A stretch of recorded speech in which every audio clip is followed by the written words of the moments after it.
All right, Kraken fans, we know our season is over, but there's still Seattle sports going on, so we thought to distract you from our pains, we'd bring on Ty Dane Gonzalez from Locked On Mariners so we can still talk some Seattle sports.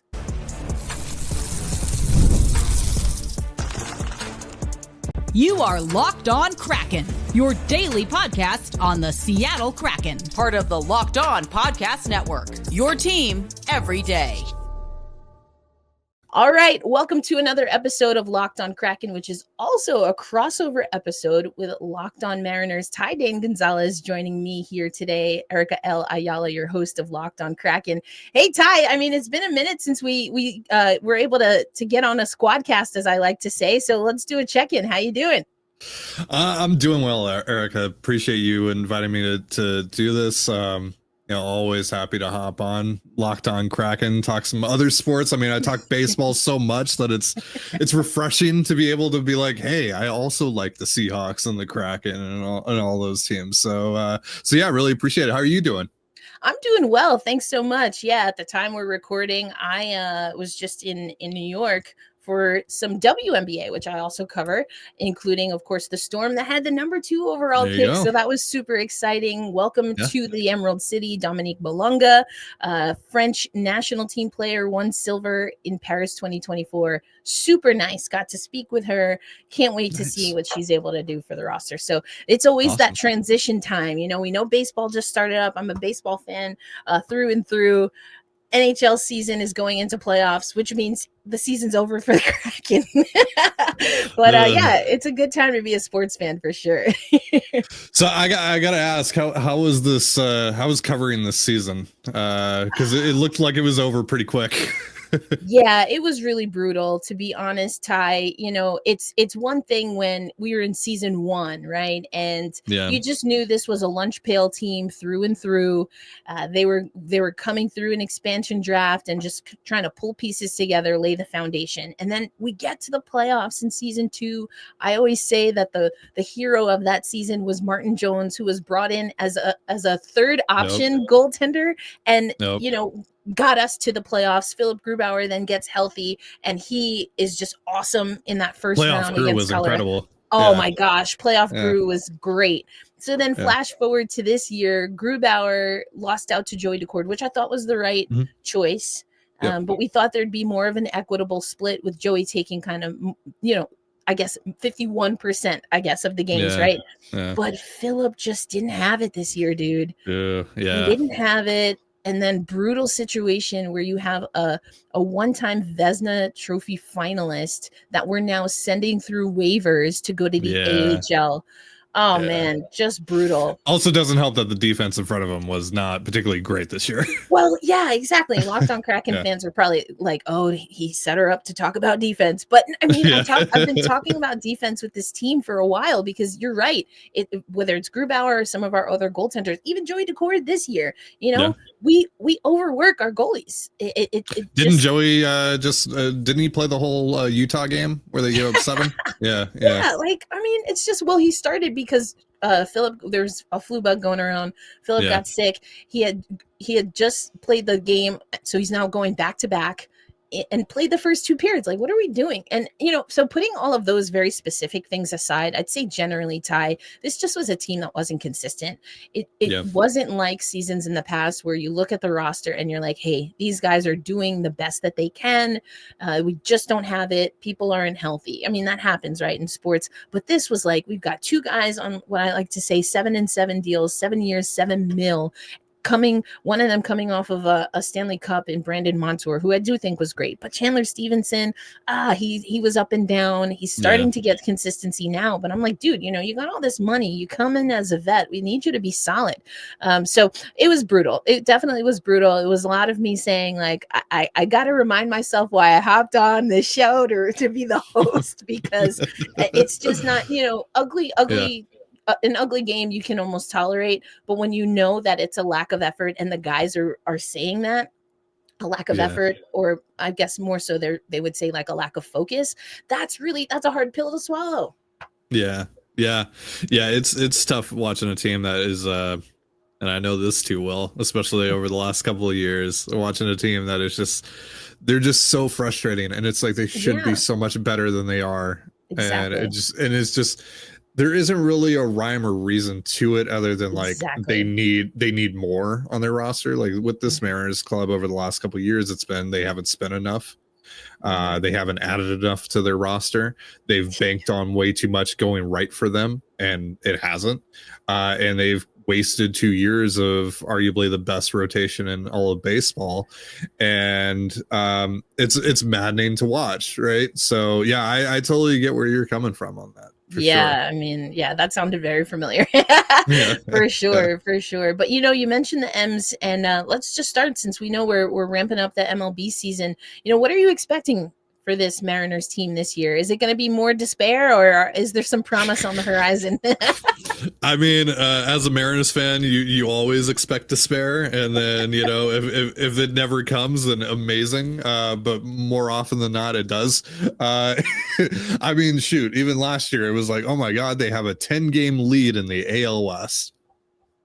This is incredible, and immediately blew it in record fashion. I don't even think it took them a month to lose that lead. So yeah, there's just always something that happens with this team, right? And this team in particular, again, they're really talented, but they also didn't do anything this offseason. So, and now to start the year, they've lost Victor Robles for at least 3 months. They've lost Ryan Bliss for probably what's going to be the whole year. They haven't had George Kirby to start the year yet. He might be back in May, but they've been a little secretive on what's going on with that. They haven't said too much about what's going on with his shoulder. This was initially, posed as like, we're just shutting him down for a couple weeks, and he'll be back and he'll start throwing again, and he'll start throwing bullpens, and he'll start a rehab assignment sometime in April, and that still might happen, but it feels like we're already kind of past the time that was supposed to happen, or at least the time that they were selling that to happen. So that's obviously a little concerning. So yeah, so you add all those things together, it's like, I don't know, but also they're coming off of an incredible homestand at the time of this recording. They went 5-1 against the Astros and the Rangers. The offense actually played really well, and the offense as a whole to start the year, this is probably the best that they've looked to start a year in a while. I think anyone who's a Mariners fan knows how much this offense has struggled in the early months of a season every single year, especially because of how hard it is to hit in T-Mobile Park, especially when it is cold and wet for the most part in the early months of the season. But they've actually looked solid. I mean, right now they're walking a lot. They're hitting the ball hard. They're top 10 in both of those categories. That's a good combo to have. But 6 through 9 in this lineup, not great. You just kind of take what you can get from those guys and hope that 1 through 5 can really carry things. And right now this bullpen is pitching really well, but there's still a lot of question marks in there. And then there's the question of who pitches every fifth day in that Kirby spot in the meantime until he gets back. That spot has not worked out well for them so far, so they're still kind of cycling through names there. And unfortunately, they're coming here to Toronto this weekend, and that fifth spot just so happens to be coming up during the series, that the one series that I get to go to a year. So yeah, I might have to sit through some pretty bad pitching on one of those nights. Oh man, that's brutal. I mean, again, sounds pretty familiar when it comes to the injuries. And I always love to give Eberle at the start of the year. Eberle, we lost Eberle, who it's like, hey, let's name a new captain. Oh, and now he's injured, and he's gone. And he's gone. And then apparently the pelvic injury was something that they didn't really have a roadmap as far as recovery, so it was just kind of wild. But I mean, Vince Dunn was the same thing. It got to the point where our new head coach Dan Bilesma, I really do not like the new coaching staff, and it was a tough year, but we got used to Dan Bilesma when he would say, oh, so and so is maintenancing. It was like, okay, this is an indication that it's not exactly rest, but they don't want to say, or maybe don't know yet how severe the injury is. That's what maintenancing means in Kraken speak. Yeah, isn't the messaging on injuries in the NHL just weird in general too? Very, very, yes. It's very hush hush, very secretive. We only get upper or lower, if even that. You know. So yeah, it's covering other sports where you get a lot more detail. I'm just like, oh yeah, that's like the Victor Robles injury, like the Mariners released like a whole article about it, like detailing like what the injury is, like what the recovery is. They're like who the doctor was, right? They're like, if no surgery is required, 12 weeks. If surgery is required, then this whole thing.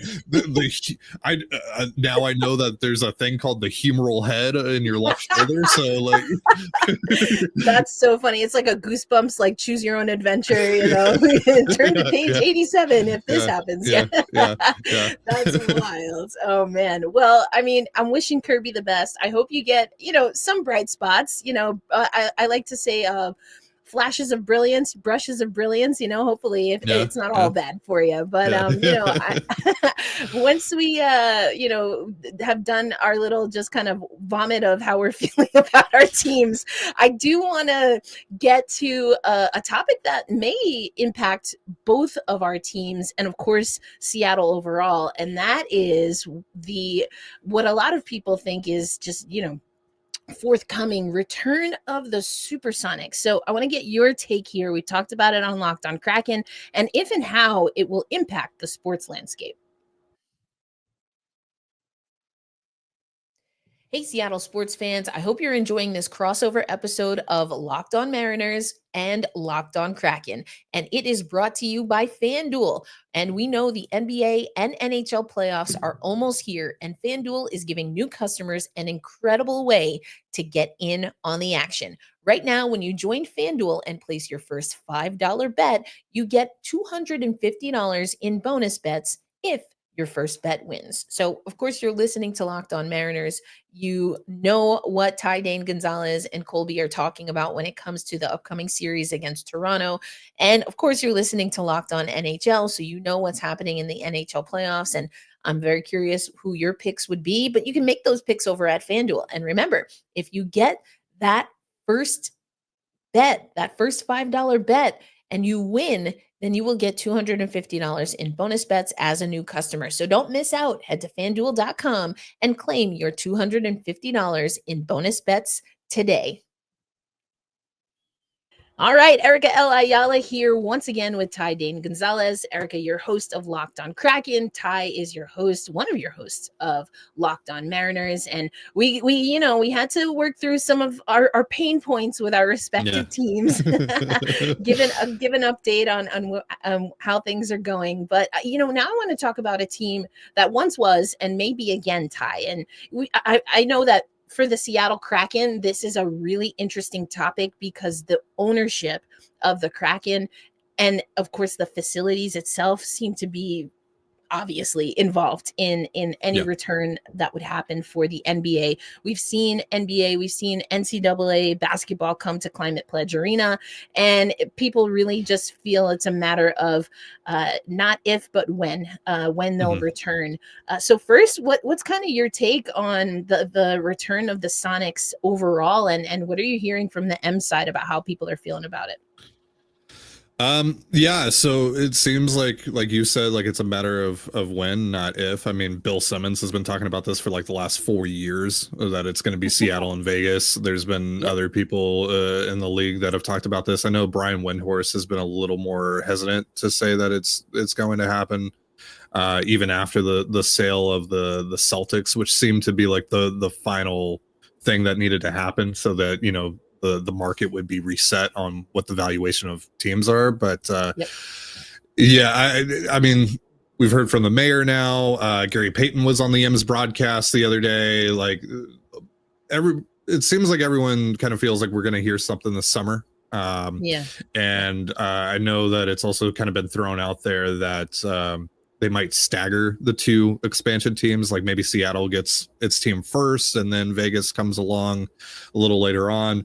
There's been this long standing rumor about LeBron wanting to be involved in the Vegas ownership and all that stuff. And while he's playing, he can't do that. So like, maybe they're waiting a little bit on that as well. I don't know. There's so many moving parts to it. For me, I got burned getting my hopes up when they were potentially going to acquire the Kings and relocate them to Seattle. Yeah. After that, I kind of just checked out, and now I'm just like, all right, if they come back, they come back. Here's the thing. So I love my Mariners. I love them to death. My favorite Seattle team ever, though, growing up, is like the Richard Lewis Ray Allen Supersonics. Ooh. So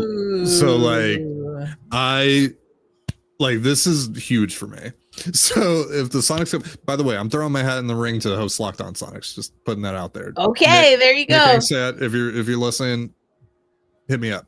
But anyway, so this would be huge for me. But I've kind of checked out on that. I've heard the things from Bill Simmons. I've heard what everyone's been saying. But I'm just kind of hoping that we finally hear something from Adam Silver soon on it, and hopefully it is this summer, like people are speculating. Yeah, absolutely. I mean, Samantha Holloway, who's our owner here, has talked about that. Her late father now, Bonderman, was part of that Celtics team ownership, minority stakeholder there. So, the conflict of interest one way or another, as a matter of speaking, it doesn't exist for the Kraken ownership group at the moment. Expected that Sam will lead the charge there, but again, we're just waiting for specific details. Now, this is interesting to me because I'm not from Seattle. I just love the city to death. Mm-hmm. I've been traveling there every year for I don't know how long now, but I always find it interesting that Seattle is very, very bullish about a return of the NBA being the Supersonics and nothing else. Because I just can speak as a fan. I know the Mets like randomly, Big Papi was like, oh, move the Mets to Oklahoma, which is actually hilarious because I live in Oklahoma right now. But I was like, bro, if you move the Mets, they're not the Metropolitans anymore. Like that's not. I don't mess with that. Like they can be whatever they want, just not the Metropolitans. But it seems like it's an opposite sentiment in Seattle. Well, they had an agreement in place with the Thunder when they moved that if Seattle ever got a team back, they would restore the history. Yeah. I think that's one of the reasons that we haven't seen the Thunder wear like Sonics throwbacks or anything like that. Yeah. Which, by the way, if they did that, I would crash out. Like that's not cool with me. Yeah, Carolina and Whalers fans are like, hold my beer. Yeah, exactly. Yeah, exactly. Like, I would lose my mind. Like, if they're, So it's just, it seems like a pretty safe assumption. It's going to be the Sonics. It's going to be green and gold. The banners are going to be back up in the rafters at the CPA and all that stuff. So yeah, I don't really have any doubts about that. Just because of that agreement that was in place, for sure. Yeah, that's so interesting. Yeah, I mean, even like on the WNBA side, people are like, give Houston a team back and call them the Comets. I'm like, I love that idea, and I don't know if they should be the Comets, because for me, like, and sans an agreement, because there's no agreement in the teams with the teams I'm talking about, for example. But like the Comets went 4 straight. That's a lot of pressure to put on a new team to call them the Comets. And then what happens when they don't do that, which is inevitable? No one's ever done that. No one's ever, like Seattle, the Storm have 4 championships, but not 4 in a row. Yeah, that's pretty wild. I would also add that like the iconography of the Sonics is just too prominent, especially after they left. I mean, like with Mitchell and Ness and all the throwback stuff that they release, like up here in Toronto, I see Sonics gear. I see people rocking like the 90s Sonics hat with like the green and the red and the gold. Like I see that all the time. I see Sonic shirts. I see I've seen people walking up here with Sean Kemp jerseys on. So Oh man, I just think that iconography is too precious to that's fair. go away from. And so they're gonna be the Sonics whenever they come out. I mean, sure. I think of when I watched the NBA a lot more regularly when I was super young, but like Gary Payton, and Sean Kemp, I still have some like old school NBA cards. I like inherited them basically. And so, it is definitely iconic. And that's what I keep hearing. I just always love having that conversation because it's so different for me coming from different sports and being a fan, or even what the Mets did. Like, as bullish as I feel about the Metropolitans, the Mets, even our colors are a mashup and an homage to two teams that existed in New York City. And it's funny. I think I love it. I respect the crap out of the fact that we have Giants fans, like New York Giants fans, and Brooklyn Dodgers fans that will come to City Fields when the Giants and the Dodgers are playing in their Brooklyn and New York gear. I love that. Like, I respect that so much. But I mean, that's what I keep hearing from Seattle. It sounds like it's, like you said, it's not really a question. So I'm curious to see how it all pans out. And definitely when we get, right, not if, but when we get the details, we're going to have to figure out, as all the Seattle hosts, like how to just express how we're feeling about all of that. But, Ty, this is, at least for this last portion, I'm going to lean into the hockey of it all, because the last time you and I hopped on the mics, you were telling us that you were going to your first ever hockey game. So that's right. I'm gonna get an update. Have you been to a few others? I mean, you can't go to any more Kraken games this season, but nope, cannot. Yeah, but what is it? What was it like doing the hockey? So we'll wrap there and talk just a little bit about if there's a growing love for hockey, and then I can also just tell you, I absolutely love baseball, and we'll be at some M's games. So that's what we'll do as we close out this Squadcast or crossover episode. Thanks again for listening to this special crossover, or as I like to say, Squadcast episode of Locked On Mariners and Locked On Kraken.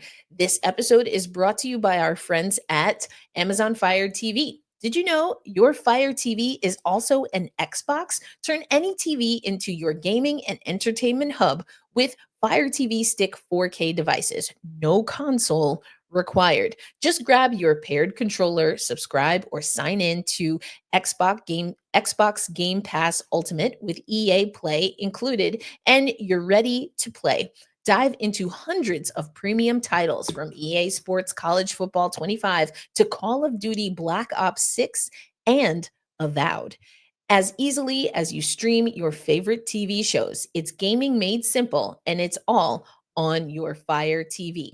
And it has the latest technology with Wi-Fi 6, 6E, and auto low latency mode advanced technology. Fire TV Stick 4K delivers smoother, more responsive gameplay with lightning fast speeds you need to stay competitive. And so head to Amazon.com/Fire TV Locked On to get started. Xbox Game Pass Ultimate subscription and compatible controller required. Available on select devices, which include Fire TV Stick 4K second generation, Fire TV Stick 4K Max first and second generation, and Fire TV Cube third generation. All right, Ty, the last time we talked, you had an opportunity to see the Seattle Kraken in Toronto, play Toronto. And that was going to be your first game. You were asking, like, how do we do the things? What happens, So how do we do hockey? How do you, I hear that you do the hockey, but how? Like, So tell us a little bit about that first experience, and have you gone to other games? Yeah, so let's go back to the first game, because that one was a lot better than the last one that I went to. You mentioned him earlier, our boy Jonesy, in the year that they went to the playoffs. That was my first Kraken game. He came through. I think they won 5-1, maybe. It was awesome. That was on the road trip where they went 7-0 or whatever. Yeah, that was a wild ride. So that was awesome. I gotta say though, the experience at the Scotiabank Arena, and you are probably well aware of this as a diehard hockey person. It kind of sucks in there. It's like it's very like what people say about it is very true. It is very corporate in there. Oh yeah. It is very quiet.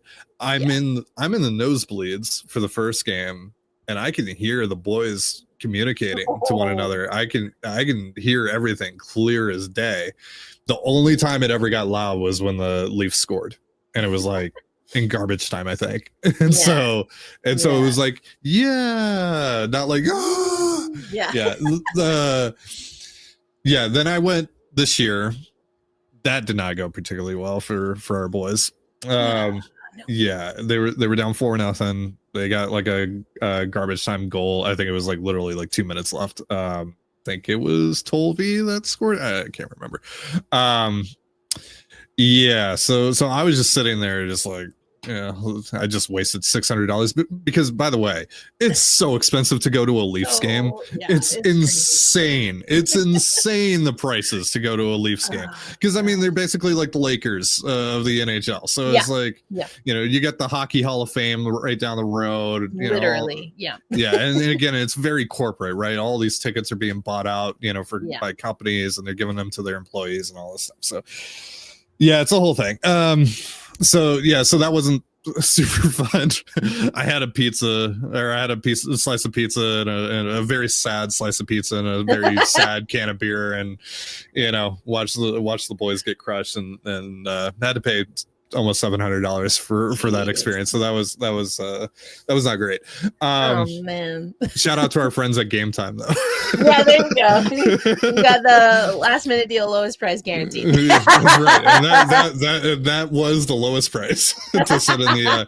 Now, to be fair, I chose to sit in the lower bowl. I could have set up in the nosebleeds again, which like I've gone up there for a couple of Raptors games and what have you, and it's fine. It's fine. It's a fine view. It's not as good as like the 500 level at Rogers Center to watch a baseball game. Like that's actually my preferred seat or like seating area at the ballpark, because like I get to see everything.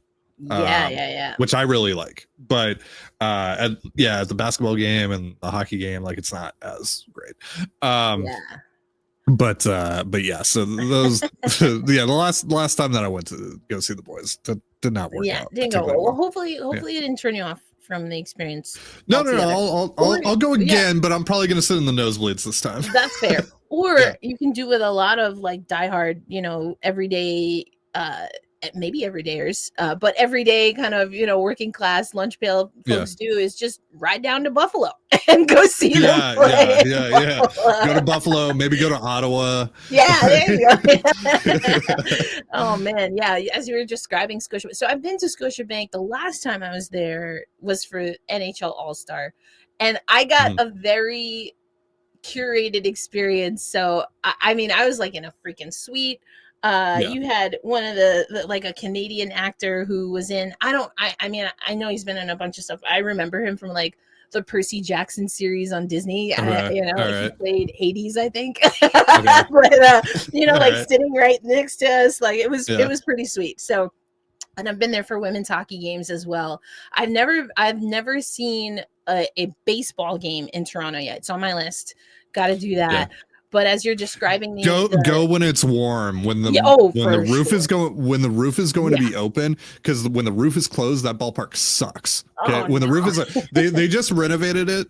They have like a bunch of new like bars and stuff like out in the outfield. There's like a bunch of new stuff that they have going on there. It's way better than it used to be, but you have to go when the roof is open. It's like bottom 3 stadium in the league when the roof is closed, and then like middle of the pack stadium when the roof is open. It's tolerable. Well, either way, I'm gonna go. So, but now you describe like the corporate kind of stuffy. Like I wouldn't characterize, unfortunately, Yankee fans as quiet. That's not, I don't think, how we would characterize them. But Yankee Stadium is very stuffy compared to Citi Field. People are walking around. You got families. You know, you got you know, all these different eateries. Great sunset views, like, you got the planes flying over everything there. Yeah. So yeah, very different experience. Also, any chance that I get to hate on the Yankees, I'm going to take it. So, there you go. Do it.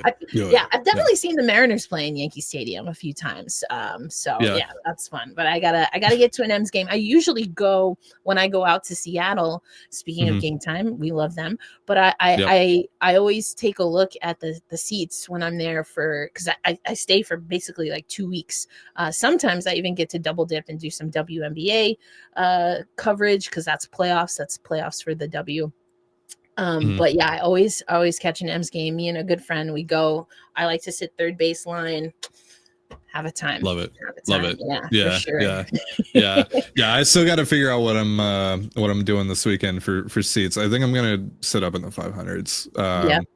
Typically, like when the Mariners are in town, like I'll buy nicer seats, but also like again, I actually prefer the view from the 500s. So like I'll be sitting, first base line because that's where the Mariners dugout is. So I'll spend like $100 on those or $80 on those, whatever it'll wind up being. It depends on, it's a weekend series this time, so it's probably going to be more expensive than usual. But yeah, I'm probably just going to sit up in the 500s. I was trying to get credentialed, but the Blue Jays never hit me back. They they didn't deny nor approve me. By the way. Man, we'll hope. Just never heard back. They're just like, no, we're gonna ghost you. So you figure it out. Like, I even had someone from Mariners PR reach out on my behalf twice, and they got ignored too. And they were like, "This is weird." Yeah, so shout out. Super weird. Yeah. So calling the Blue Jays out. Yeah, as you should. Yeah, like PR from league to league is wild. Like some of the things that we deal with from one league to another, but also even team like Seattle is actually on a lot of fronts. Really great. The Kraken, I should say, the Seattle Kraken are really great with accommodating us. So it's to the point where I've done credentialing through the home team, but our PR team has always been like, hey, if you're going, let us know and we'll vouch for you. So and so I don't even have to worry. I'm on the list. I'm like, all right, let's go. Like, so they're great. I will say Seattle's great with that. I would say like the Kraken from top to bottom, just as an organization from the outside looking in, seem like they really have their stuff together, from like the graphics team to social teams and PR and all that. Like it seems like they're really good at what they do. So yeah, for sure. There was a little book talk hiccup. I don't know if you heard about that. Yes. I have heard about that. I literally got on the show. I think they used it on The Athletic. From what I was told, they used my intro, my cold open on The Athletic, because I was like, I can't even believe I'm talking about this. But we're gonna talk about the book talk controversy on today's episode. Like, shout out to Alex Wimberg, and that's all we'll say. Yeah, exactly. Oh, Winnie, those were the days, right? But all right, before I get you out of here, because it's been a minute since I've been to a game at Citi Field, to be honest, and then at Shea, I knew exactly how to navigate things at Shea Stadium. But are you pro or anti moving down? Empty seats are go for it. Oh, that's what I'm saying. Okay, some people are not. I don't know. What's the worst thing that happens? Like someone comes up and they're like, "Hey, hey, like you can't do that," or like, "Hey, I didn't actually leave the game. That's my seat." Oh, okay. All right, cool. Yeah, no worries, man. Yeah, that's fine. Like like a random game on like a Wednesday night. I mean, if the seat's open, come on. Seats open. Yeah. You get there in the seventh inning. I don't feel bad. You're not. Well, and also like from a team's perspective, like you're not selling the seat anyway at this point. Like whatever. Yeah, exactly. Yeah. Like let me live. Let me get a little closer. Yeah. I want a foul ball. What do you want from me? Absolutely. Yeah, absolutely. Do what you want. Do what you want. It's supposed to be fun at the end of the day. That's what I'm saying. Yeah, exactly. Yeah. I'm totally for it. All right. Well, Ty, always a pleasure to catch up with you. Wishing you less pangs than what I had to deal with covering the Kraken this year. Appreciate it. Hey, last time we talked, the Mariners were coming off. Had they already been in the playoffs, or were they? I can't remember. But anyway, last time we talked, it was a good season for both of us. Yes. So maybe us linking back up, and maybe therefore we need to do this more often. That's what it is. Maybe this will create some better energy for both of our clubs. Yeah, I believe in. We want to, as Bosma might say, we want to get the good juice going, right? We got to get the good juice, the good jam going. So I love it. Shout out to Disco. Exactly, Disco. Yeah, absolutely. Well, Ty, before we get out of here, let the Kraken fans know where they can find you. Yeah, so you can catch my show Locked On Mariners 5 days a week, just like Locked On Kraken on YouTube or wherever you get your podcasts. My co-host Colby and I, we also do a Patreon show twice a week. So if you want more of us, you want to hear us talk about the Mariners, we also talk some Seahawks and Kraken and all that good stuff on there. You guys can just ask us non-sports related questions as well if you want to do that over at patreon.com/control the zone. You can follow me on Twitter at Ty Dane Gonzalez. It's just my name, spelled exactly that way, or on Blue Sky, tdg.bsky.social. And I'm also writing about the Mariners over at Emerald City Spectrum. So be sure to check that out. Love it. And those M's fans who want to double dip on hockey, or if you just want to hear a fellow Elon alum talk about how we just want good things for Kirby, I'm Erica L. Ayala, your host of Locked on Kraken. You can find us, of course, on YouTube, anywhere you hear audio podcasts from the Locked On Podcast Network. And you can find, speaking of book talk, right? You can find Locked on Kraken. You can find Locked on Kraken on TikTok as well. But oh man, that was a time. That was a weird time. But I was really watching the Kraken at the time, so I was like aware, but I was like, I have no idea what's going on. But this sounds interesting. Yeah, for sure. It definitely was a time. Well, Ty, thank you so much for linking up with me today. We'll have to do it again. Appreciate it.